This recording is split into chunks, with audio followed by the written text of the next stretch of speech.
everyone, and welcome to another session of the Language Collaboratory.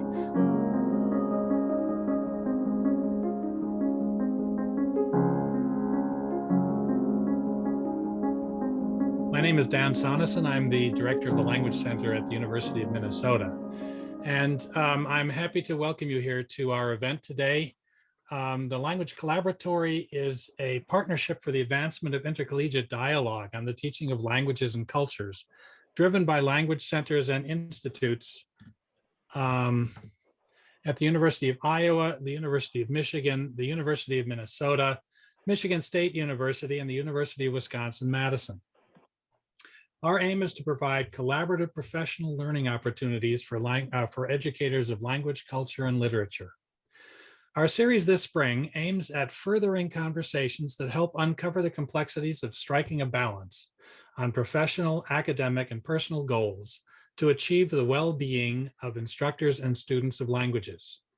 We address this issue through the lens of our current shared circumstances, approaching it from a variety of perspectives, building on the experiences and expertise of individuals on our own campuses.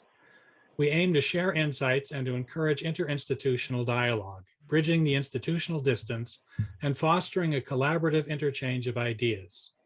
You are invited to contribute to what we hope will be a lively discussion. We will be recording just the introduction today, and in the conversation, we ask you to first mute your microphone and contribute questions and comments in the chat. And during the open discussion period, if you would raise your hand virtually, we'll call on you to speak. Closed captioning is available through the live transcript button in the Zoom menu bar. Our next event will be held 1 week from today on April 1st at this time, coming from Michigan State University and addressing trauma-sensitive teaching practices. We invite you to join us again next week. Today's host is the University of Wisconsin-Madison.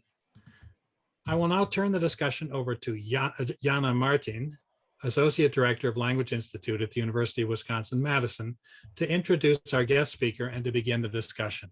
Jeanne? Thank you very much, Dan.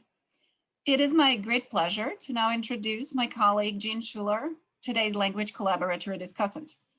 Jeanne Schueller is an applied linguist in the Department of German, Nordic, and Slavic Plus, who teaches undergraduate and graduate courses in German language and culture and also applied linguistics. She's affiliated with a doctoral program in second language acquisition on our campus. Jeanne works on film as authentic materials and is author of a third-year textbook called Cinema for German Conversation, and also co-author of a second-year German textbook titled Cineplex, Intermediate German Language and Culture Through Film. As director of the German language program, Jeanne coordinates first and second-year German and supervises teaching assistants. From my personal experience, Jeanne deeply cares about her TAs and she does a wonderful job with the program. So without much ado, Jeanne, the floor is yours. Great, thank you. And I just would like to say hi to everyone. I see a lot of familiar faces from near and far, so it's really nice to see everyone here. So actually the next session, the next Language Collaboratory will, I think, dovetail really well with what we're going to be talking about today. So I think many of us here are currently or have at one time been a teaching assistant. So we know that even under so-called normal circumstances without a pandemic, TAs have a lot on their plates.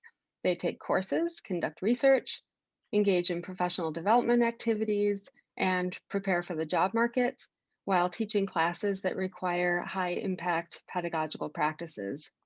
Plus, they have lives and want to remain connected with friends and family as well as stay healthy.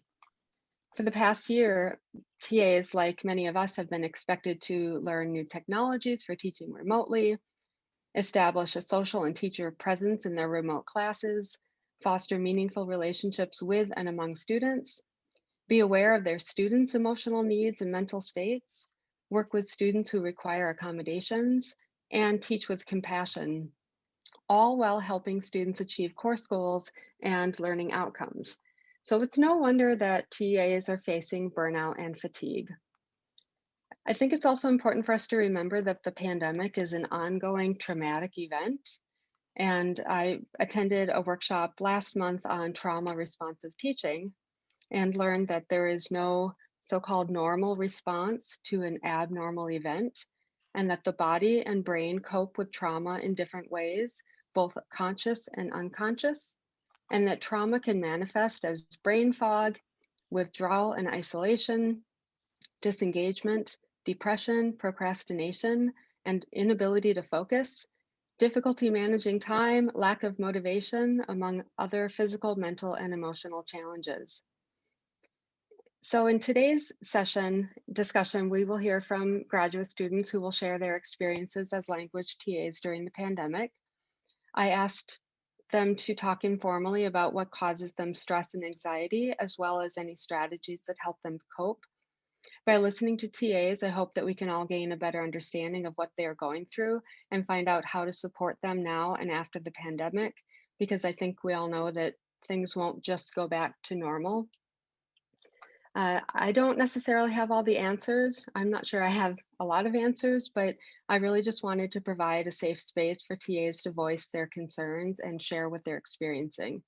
So I just wanted to set a couple of ground rules that anything shared today should be considered confidential. You can talk about what you heard, but not who you heard it from, and that we are here to listen and support and not to judge. I also invite you to contribute your thoughts anonymously on a Google Doc, and I will share the link with you shortly.